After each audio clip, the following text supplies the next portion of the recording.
MIT. I love MIT. That's in your neck of the woods there, brother. That is my neck of the woods. I was like, they had, what I enjoyed walking around with their campus, they had talking trash cans. Talking trash cans. They had sensors. At MIT. Yeah, they had sensors when you walk by and they like remind you to do this. Or they'd say like something nice or like a little joke. Yeah, I love that. And so, Mr. Alexander. Yeah. Let's get into this article, and I know it's a fun article, and I hope we can explain it so that everybody understands. I had to read it 3 times, but this is really, really cool if you get the basis of it. An important quantum algorithm may actually be a property of nature. Yeah, this is fun. So Bell Labs in Jersey, and they've done a lot of very interesting stuff for the public, and 99% of the work has gone towards like black budget programs. Total side note, but quantum computing has been quite interesting, and it's been around a lot longer than you think it has. So what's the first year date we have on this? We have 1996, sir. 1996 is when they were working with the first quantum computing machine. Now, the idea with quantum computing, like with all computing, is this is when Bell Biv DeVoe was popular, Paula Abdul. Isn't this amazing? 1996, think about that. And these guys in Jersey are like working with quantum computers. And that's Bell Labs. Yes. So I wonder Tupac. I wonder how long around. quantum computing's actually been around, if Bell Labs privately got it before the government actually had their hands on it. DARPA had the internet, in the 80s? Mm-hmm. Well, there's quantum computers. I mean, we have one here at the 10 labs. minutes away, 15 minutes away. Sandia. So here's the general consensus, the general thought on this. When we look at data, it's stored in a specific format. Now, in the end all be all, it's a list we have to go through. We have to process a list to look for something. The computer starts at the top, if that's how the algorithm is, and then runs right through the bottom until it looks for whatever that key marker is that says, I need these characteristics, pull it from the list. Find out where that entry is. That's why speed is so important. That's why speed is so important for this. Now, with quantum computing, you're looking to solve for an n, a large n, a number of entries. So you have a volume of entries. But what's the most efficient way to search for that thing? Can I search from both sides at the same time? Maybe 3 sides? What about 4? So here's the concept that they took on, and I hope I can put this down in layman's terms. Mr. Grover. Electrons, they look for essentially flaws in material surfaces. So say I have a sheet of metal. It looks flat to us with our human eye, but when we get down to, very deep microscopic levels, there's divots in this. And the bonds of these electrons floating around, they're looking for a home. You don't want just free electrons flying around, right? They want to like attach to something. So these little holes, what it does is the electron has to search across the surface of this metal plate. So it can, there's my little hole. Here's where I want to sit. Right. Okay. And this information for how it got to this hole is happening on a quantum level. It's a thing called a qubit, where it's like you have 2 things happening at the same time, 2 different states happening. It's searching, and while it's searching, it also has its own like rotation and other things of that nature. So it has the ability to efficiently solve, depending on the number of sides or whatever the surface might be, or if it's a table of data, well, how many different characteristic sides of this table of data do I have that I have to search through so I can find that little hole? So the material world that we work with, from a quantum sense in the electrons, like go here, can we put that same sort of algorithm, quantum algorithm that an electron is using, and apply it to searching for things within a table of information? So we're going to nature to find an answer. We're going to nature to find an answer. But what they found is that as the mathematics of this, mathematics of, surface analysis and things of that nature have been brought in, they've realized that, it's not really so mathematical. It's more of a natural occurrence that is occurring. So it's like we found that this mathematical formula, this quantum formula, if electrons are efficient at finding these holes, why couldn't that same thing happen with us finding a piece of data? That's the efficiency of quantum computing. So it's not about how fast it can do it, but it's just like, it already knows how to do it. And it can do it from 2 different phase states at once. Yes. I hope that is making sense. Yeah. So let's drop back. And we're going to work to the article. I think that explained it very well. So 1998 was the first scalable version of this. Yeah. So that was when the quantum computers were in full effect, 1998. Then it wasn't until 2017 that it worked with 3 qubits. Yeah, with 3 qubits, which is saying I can work with 3 different states, that are happening at the same time. And a qubit is 2 states. So it's essentially 6 states, Right. 6 different vectors, I think, is what's happening. I'm not a quantum physicist, but I believe that's what's going on. And I say believe because I'm pushing my knowledge toward the article.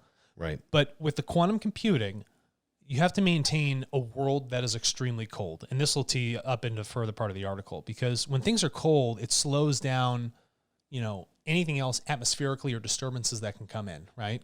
Yeah, and the University of, I hope I pronounce this right, Toulon in France, said that they took Grover's, because that was the person that started this quantum physicist in 1996. They took Grover's search algorithm, and that's when they began to find that there was a naturally occurring phenomenon. And this is what they said.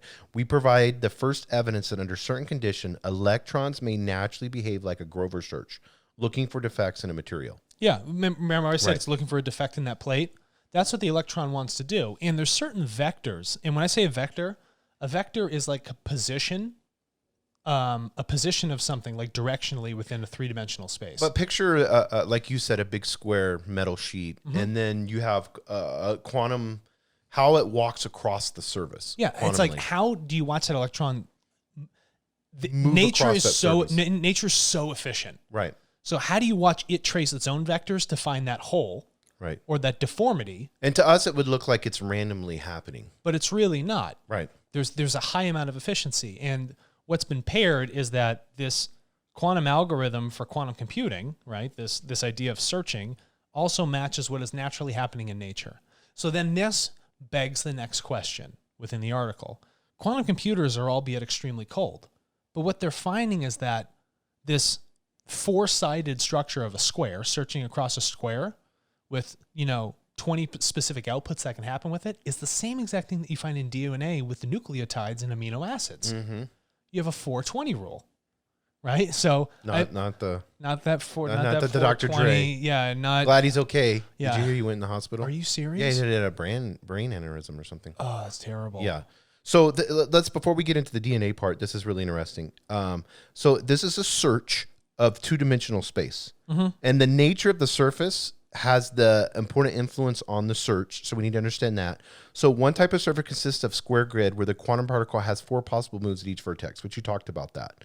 But what is interesting is how it explores the paths compared to how a traditional computer would look at an Excel sheet and then go from 1 to 10,000. A traditional computer is going to say, here's our first thing we got to search. Let's search this database. I want you to run every single path on it. And then you could do the Control F, Yeah. find, and then you're looking for the word that says bank. Yeah. So, okay. So first thing, we're going to run through them all. No, that didn't hit. Okay, go to the next one. Run through every single piece of processing again. No, that didn't work. Go to the next one. And it'll do this tens of And thousands your process of is times going to over. be at 90% wide searching. Yeah, and it's just melting your Intel chip in the inside. And so what they're saying here is like, that's not a good way of doing it. If we realize that we have a 2-dimensional system of storage of an X and Y vertice in how we store things online or on servers, well, that's the same exact function of a 2-dimensional space for an electron going across some sort of material surface. Right. There's no reason it can't be applied in the same sort of efficiency to search. Yeah, and I like how they got crystals involved. Well, yeah. Well, crystals are interesting because if you look at everything in this world is crystalline in Right. nature. I don't want to get too much into this. I'll stop you. Yeah, please. But what Go you down that Alice what in you find is Wonderland hole. everything has a very geometric structure at that level, right? It's a crystalline lattice. Metal has it, our bone has it, everything has it. So finding out how to efficiently search across all of these different crystal lattices also shows, that electron path, and it fits extremely well with what's going on a material surface, what's going on in a 2-dimensional sphere. And if everything is crystalline in nature, which they're telling you here in this article, which is true, well, then my DNA with its nucleotides and amino acids is also crystalline. It has a specific geometric structure, right? Whatever it is for DNA.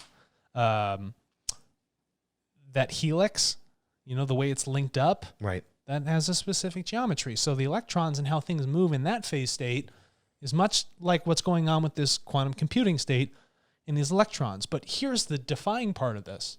The computers are operating in a realm of, sub-zero temperatures, very, very cold, like maximum cold, so that you can get, the quantum material to move efficiently, like up in space in a vacuum. But that doesn't make any sense. Is our DNA ice cold? No, we're in a warm organic body.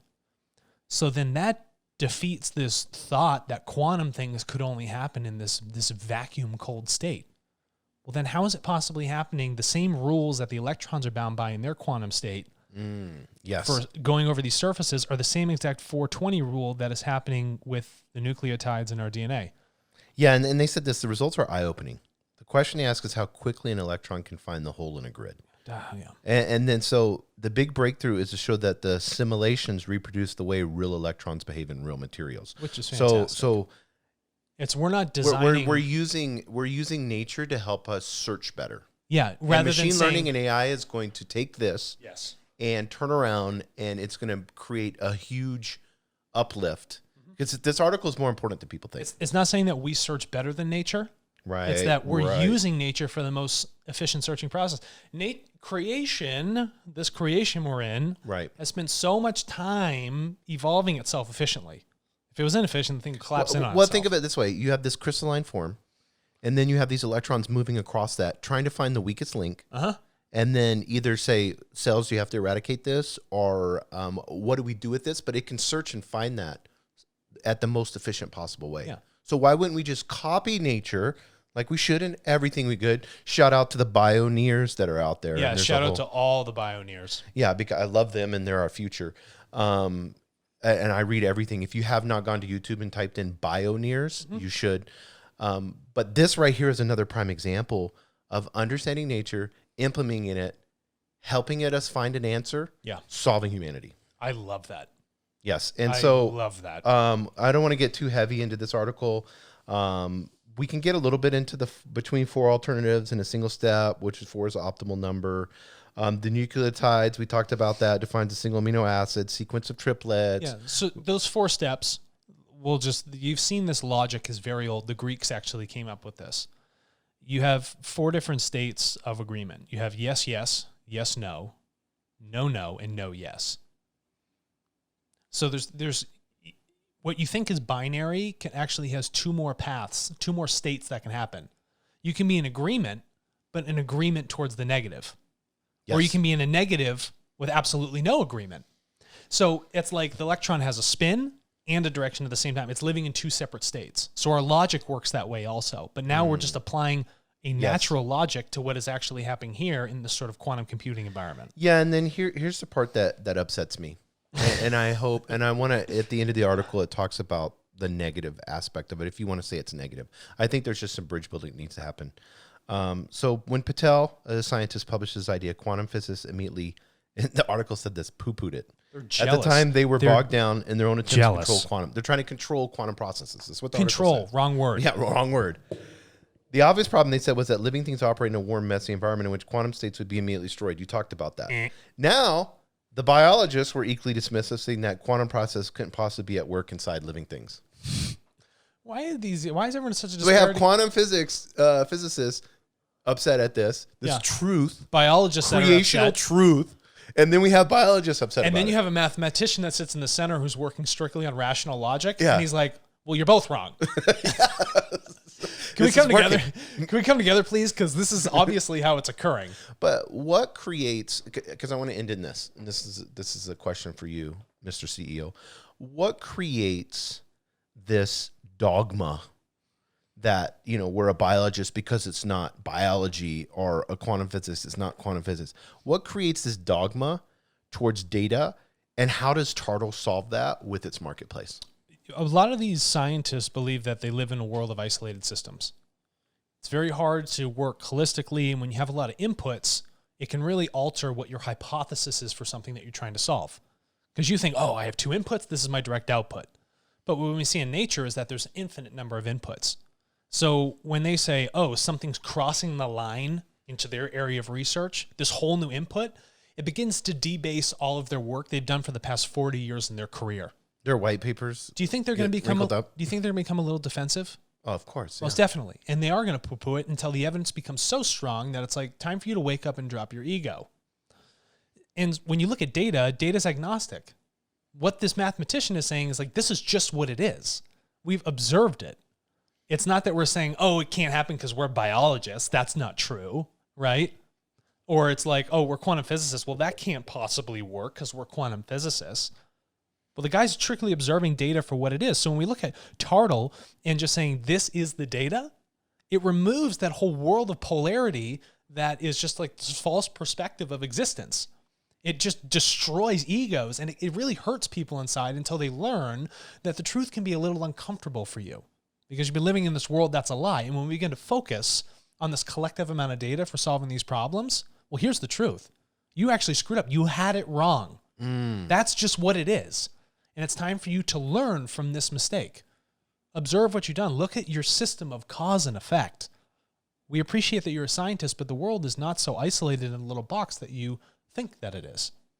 I love that. And one of the things that I want people to understand, whether you're a buyer of data, which you can at tartle.co, or whether you want to sell your data, how simple is it to sign up? It is so incredibly simple to sign up. We didn't want to have a lot of friction for you to get into this process.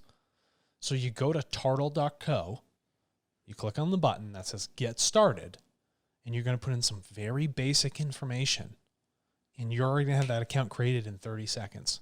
And then we're going to hold your hand, and we're going to walk you through this new age process. We're going to walk you through what the future looks like so you feel that same vision that we feel. And then as we do that, you're going to understand very well how the system works and how this tool empowers you to do a lot of great things. Last question, we'll close out in this, then we'll hear the outro. Why is it important for humanity to sign up for TARTLE? It's important for humanity to sign up for TARTLE because we have a lot of problems that we're facing. We have a lot of ideologies that disunify us. We're collective on a single closed system planet. And it's important that we work together in a coexistent behavior to figure out these problems that we have created. No one else created it. We're doing it. And so if we can come together with our data, unify that, and solve these issues, that's the most important thing that could possibly happen with this. That's a positive future for us all.